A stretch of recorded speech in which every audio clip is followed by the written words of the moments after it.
ಸ್ನೇಹಿತರೆ ಎಲ್ಲರಿಗೂ ನಮಸ್ಕಾರ. ನಾನು ಪ್ರಶಾಂತ್. ಸ್ನೇಹಿತರೆ, ಕೊನೆಗೂ ರಾಜ್ಯ ಸರ್ಕಾರದಿಂದ SSP ಸ್ಕಾಲರ್ಶಿಪ್ ಅನ್ನು ಸ್ಟಾರ್ಟ್ ಮಾಡಿದ್ದಾರೆ. ಅರ್ಜಿ ಸಲ್ಲಿಸೋದಕ್ಕೆ 2025 ಮತ್ತು 26ನೇ ಸಾಲಿನ ಅಪ್ಲಿಕೇಶನ್ಗಳು ಸ್ಟಾರ್ಟ್ ಮಾಡಿದ್ದಾರೆ. ಈಗಾಗಲೇ ಎಲ್ಲ ಒಂದು ವಿದ್ಯಾರ್ಥಿಗಳು ಅರ್ಜಿ ಸಲ್ಲಿಸ್ತಾ ಇದ್ದಾರೆ. ಕೆಲವು ಜನ ಅರ್ಜಿ ಸಲ್ಲಿಸಿರಬಹುದು, ಕೆಲವು ಜನ ಅಮೌಂಟ್ಗೋಸ್ಕರ ಕಾಯ್ತಾ ಇರಬಹುದು ಯಾವಾಗ ಸ್ಕಾಲರ್ಶಿಪ್ ಬರತ್ತೆ ಅಂತೇಳಿ. ಅದನ್ನು ಕೂಡ ತಿಳಿಸ್ಕೊಡ್ತಾನೆ. ಯಾವ ಒಂದು ವರ್ಗದ ವಿದ್ಯಾರ್ಥಿಗಳಿಗೆ ಯಾವಾಗ ಸ್ಕಾಲರ್ಶಿಪ್ ಬರತ್ತೆ ಮತ್ತೆ ಎಷ್ಟು ಬರತ್ತೆ ಅದು ಒಂದು ಕಡೆ ಮುಂದ್ಗಡೆ ತಿಳಿಸ್ಕೊಡ್ತೇನೆ. ಅದ ನಂತರ ಈಗ ಹೊಸದಾಗಿ ಅರ್ಜಿ ಪ್ರಾರಂಭ ಮಾಡಿದಾರಲ್ಲ, ಯಾವೊಂದು ವಿದ್ಯಾರ್ಹತೆಗೆ ಯಾವೊಂದು ವರ್ಗದ ವಿದ್ಯಾರ್ಥಿಗಳಿಗೆ ಅರ್ಜಿ ಪ್ರಾರಂಭ ಮಾಡಿದ್ದಾರೆ, ಅದ್ರ ಬಳಿಕ ಎಷ್ಟು ಸ್ಕಾಲರ್ಶಿಪ್ ಸಿಗತ್ತೆ ಮತ್ತೆ ಏನೆಲ್ಲ ಡಾಕ್ಯುಮೆಂಟ್ಸ್ ಮೂಲಕ ಅರ್ಜಿ ಸಲ್ಲಿಸಬೇಕು ಮತ್ತು ಕೊನೆಯ ದಿನಾಂಕ ಯಾವುದು ಎಲ್ಲ ಪ್ರತಿಯೊಂದು ಮಾಹಿತಿನ ಈ ಒಂದು ವಿಡಿಯೋದಲ್ಲಿ ತಿಳಿಸ್ಕೊಟ್ಟಿದ್ದೇನೆ. ಯಾವೊಂದು ವಿದ್ಯಾರ್ಥಿಗಳು SSP ಸ್ಕಾಲರ್ಶಿಪ್ಗೋಸ್ಕರ ಕಾಯ್ತಾ ಇದ್ದಾರಲ್ಲ, ಆದಷ್ಟು ವಿಡಿಯೋ ಕೊಂಡ್ಕೊಂಡು ಸಂಪೂರ್ಣ ಮಾಹಿತಿ ಅರ್ಥ ಆಗತ್ತೆ. ಮತ್ತೆ ಈ ಒಂದು ಚಾನಲ್ ಅನ್ನು ಯಾರು ಸಬ್ಸ್ಕ್ರೈಬ್ ಮಾಡಿಲ್ಲ, ಉಚಿತವಾಗಿರತ್ತೆ. ₹1 ಕೂಡ ನಿಮಗೆ ಕಟ್ಟುವಂತ ಅವಶ್ಯಕತೆ ಇಲ್ಲ, ಉಚಿತವಾಗಿರತ್ತೆ. ಸಬ್ಸ್ಕ್ರೈಬ್ ಮಾಡ್ಕೊಳ್ಳಿ. ಬಣ್ಣ ಸಾಂತ್ರ ಏನ್ ರಾಜ್ಯ ಸರ್ಕಾರದಿಂದ CM ಸಿದ್ದರಾಮಯ್ಯ ಅವರು ತಿಳಿಸ್ಕೊಟ್ಟಿದ್ದಾರೆ, ಒಂದೊಂದ ತಿಳಿಸ್ಕೊಡ್ತಾನೆ ನೋಡಿ. ನಿಮ್ಗೆ ಗೊತ್ತಿರುವಂತೆ 2025 ಮತ್ತು 26ನೇ ಸಾಲಿನ ಸ್ಕಾಲರ್ಶಿಪ್ ಹೊಸದಾಗಿ ಅಪ್ಲಿಕೇಶನ್ ಸ್ಟಾರ್ಟ್ ಮಾಡಿದ್ದಾರೆ. ತುಂಬಾ ದಿನ ಆಯ್ತು ಸ್ಟಾರ್ಟ್ ಮಾಡಿ. ಕೆಲವು ಜನರಿಗೆ ಗೊತ್ತಿರೋದಿಲ್ಲ, ಇನ್ನು ಕೆಲವು ಜನರಿಗೆ ಗೊತ್ತಿರತ್ತೆ. ಇದಕ್ಕೆ ಅರ್ಜಿ ಸಲ್ಲಿಸಲು ಕೊನೆಯ ದಿನಾಂಕ ಯಾವ್ದಂತ ಮುಂದ್ಗಡೆ ತಿಳಿಸ್ಕೊಡ್ತಾನೆ. ಆದ್ರೆ ಮೊದಲಿಗೆ ಯಾರಿಗೆ ಎಷ್ಟೆಷ್ಟು ಸ್ಕಾಲರ್ಶಿಪ್ ಬರತ್ತೆ ಅದರ ಬಗ್ಗೆ ಸ್ವಲ್ಪ ತಿಳ್ಕೊಬೇಕು ಮತ್ತು ಯಾರು ಅರ್ಹತೆ ಹೊಂದಿದ್ದೀರಾ. ಪಾಯಿಂಟ್ ನಂಬರ್ 1, ಇಲ್ಲಿ SSLC ವಿದ್ಯಾರ್ಥಿಗಳು ಅಥವಾ 1ನೇತೆ 2ನೇತೆ 3ನೇತೆ 4ನೇತೆ 5ನೇತೆ ಡಿಗ್ರಿವರೆಗೆ ಅಪ್ಲಿಕೇಶನ್ ಹಾಕೋದಕ್ಕೆ ಅವಕಾಶ ಇರತ್ತೆ. ಇದು ಒಂದು ಕಡೆ. ಆದರೆ ಇದಕ್ಕೆ ರೂಲ್ಸ್ ಕೊಟ್ಟಿದ್ದಾರೆ. ಅರ್ಹತೆಗಳು ಅರ್ಜಿ ಸಲ್ಲಿಸುವಂತ ಅರ್ಹತೆಗಳು ನಿವಾಸ ಸ್ಥಾನ ನೋಡಿ. ಅರ್ಜಿ ಸಲ್ಲಿಸುವಂತ ವಿದ್ಯಾರ್ಥಿಗಳು ಕರ್ನಾಟಕದಲ್ಲಿ ಕಡ್ಡಾಯವಾಗಿ ವಾಸ ಮಾಡ್ತಿರಬೇಕು. ಅದ ನಂತರ ಆದಾಯ ಕನಿಷ್ಠ ನಿಯಮ ನೋಡಿ. ಅರ್ಜಿ ಸಲ್ಲಿಸುವಂತ ವಿದ್ಯಾರ್ಥಿಗಳಿಗೆ ನಿಮ್ಮ ಒಂದು ಮನೆಯಲ್ಲಿ ಕುಟುಂಬದ ಆದಾಯ 1.70 ಲಕ್ಷಕ್ಕಿಂತ ಕಡಿಮೆ ಇರಬೇಕಾಗತ್ತೆ. ಕೆಲವ್ರದ್ದು 2 ಲಕ್ಷ ಇರತ್ತೆ, ಕೆಲವ್ರದ್ದು 3 ಲಕ್ಷ ಇರತ್ತೆ. ಅವ್ರು ಅರ್ಜಿ ಸಲ್ಲಿಸೋದಕ್ಕೆ ಅವಕಾಶ ಇಲ್ಲ. 1,70,000ಕ್ಕಿಂತ ಒಳಗಡೆ ಇರಬೇಕಾಗತ್ತೆ.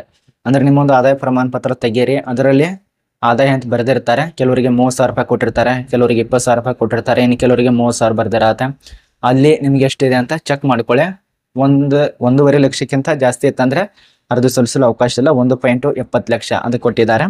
ಅದೇ ರೀತಿಯಾಗಿ SSLC ನಂತರ ವಿದ್ಯಾರ್ಥಿಗಳು ಅರ್ಹರಾಗಿರ್ತಾರೆ. ಅಂದ್ರೆ 10ನೇತೆ ಮುಗಿಸಿದ ವಿದ್ಯಾರ್ಥಿಗಳು ಅಪ್ಲಿಕೇಶನ್ ಹಾಕ್ಬಹುದು. ಅದ ನಂತರ ಬ್ರಾಹ್ಮಣ ಅಭ್ಯರ್ಥಿಗಳ ಇಲಾಖೆ ಅಡಿಯಲ್ಲಿ ಬರುವಂತ SSLC, ಅದೇ ರೀತಿ ದ್ವಿತೀಯ PUC ಡಿಗ್ರಿ ಇದೆಲ್ಲ ಪಾಸ್ ಆಗಿರ್ಬೇಕಾಗತ್ತೆ.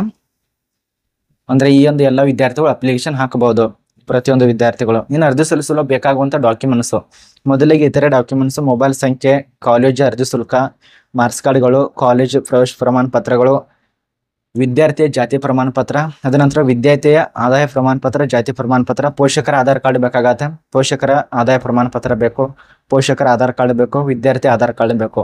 ನಿಮ್ಮ ಒಂದು ತಂದೆದೋ ತಾಯಿದೋ ಅಥವಾ ನಿಮ್ಮ ಒಂದು ಆಧಾರ್ ಕಾರ್ಡ್ ಎಲ್ಲ ಡಾಕ್ಯುಮೆಂಟ್ಸ್ ಬೇಕು. ಇದು ನಮಗೆ ಕನ್ಫರ್ಮಿಗೆ ಅರ್ಥ ಆಗಿದೆ ಅಂತ ಅನ್ಕೋತೀವಿ. ಇದ್ರ ಜೊತೆಯಲ್ಲೇ ಇನ್ನೊಂದು ಸ್ಕಾಲರ್ಶಿಪ್ ಬರತ್ತೆ. ಅದು ಕಾರ್ಮಿಕರ ಮಕ್ಕಳಿಗೆ ಅಂತೇಳಿ ₹5,000 ರಿಲೀಸ್ ಮಾಡ್ತಾರೆ. ಅದು ಕೆಲವರಿಗೆ ಒಂದೊಂದು ರೀತಿಯಲ್ಲಿ ಜಮಾ ಆಗತ್ತೆ, ಒಬ್ಬರಿಗೆ ಹೆಚ್ಚಿಗೆ ಒಬ್ಬರಿಗೆ ಕಡಿಮೆ ಅಂತೇಳಿ. ಅದು ಸರ್ಕಾರದಿಂದಾನೆ ಕಾರ್ಮಿಕರ ಇಲಾಖೆಯಿಂದ ಕೊಡುವಂತ ಸ್ಕಾಲರ್ಶಿಪ್. ಯಾರ ಬಳಿ ರೈತರಿದಾರ, ಕಾರ್ಮಿಕರು ಇದಾರಲ್ಲ, ಅವರಿಗೆ ಸಿಗತ್ತೆ. ಅದೇ ರೀತಿಯಾಗಿ ಅರ್ಜಿ ಸಲ್ಲಿಸಲು ಕೊನೆಯ ದಿನಾಂಕ ವಿದ್ಯಾರ್ಥಿಗಳಿಗೆ 31 ಆಗಸ್ಟ್ 2025 ಇದು ಕೊನೆಯ ದಿನಾಂಕ ಆಗಿರತ್ತೆ ನೋಡಿ. ಅರ್ಜಿ ಸಲ್ಲಿಸುವಂತ ಪ್ರತಿಯೊಬ್ಬರು ವಿದ್ಯಾರ್ಥಿಗಳು ತುಂಬಾ ಈಜಿ ಪ್ರೊಸೆಸಿಂಗ್ ಇರತ್ತೆ. ಅವರೇ ತಿಳಿಸ್ಕೊಟ್ಟಿದ್ದಾರೆ ನೋಡಿ ಇಲ್ಲಿ ತನಕ ಅರ್ಜಿ ಸಲ್ಲಿಸ್ಬೇಕಂತೇಳಿ. ಮೊದಲಿಗೆ ನೀವೇನಾದ್ರೂ ಹೊಸದಾಗಿ ಅರ್ಜಿ ಸಲ್ಲಿಸ್ತಾ ಇತ್ತಂದ್ರೆ ಇಲ್ಲಿ ಕ್ಲಿಕ್ ಮಾಡ್ಕೋಬೇಕು. ಇದ್ರ ಮೇಲೆ ತಂತ್ರಾಂಶ ಮೇಲೆ ಕ್ಲಿಕ್ ಮಾಡಿದ ತಕ್ಷಣ ಹೊಸ ಪೇಜ್ ಓಪನ್ ಆಗತ್ತೆ. ಸ್ವಲ್ಪ ಸರ್ವರ್ ಬಿಜಿ ಇರೋದ್ರಿಂದ ಒಂದೊಂದ್ಸರಿ ಓಪನ್ ಆಗೋದಿಲ್ಲ. ಇಲ್ಲಿ ನಿಮ್ಮ ವಿದ್ಯಾರ್ಥಿ ಆಧಾರ್ ಕಾರ್ಡ್ ಸಂಖ್ಯೆನ ಹಾಕೋಬೇಕಾಗತ್ತೆ ಹೊಸದಾಗಿ ಅರ್ಜಿ ಸಲ್ಲಿಸ್ತಾ ಇದ್ರೆ. ಈಗಾಗಲೇ ಆಲ್ಮೋಸ್ಟ್ ಎಲ್ಲ ಒಂದು ವಿದ್ಯಾರ್ಥಿಗಳು ಅರ್ಜಿ ಸಲ್ಲಿಸಿದ್ರೆ ಅದು ಬೇಕಾಗೋದಿಲ್ಲ.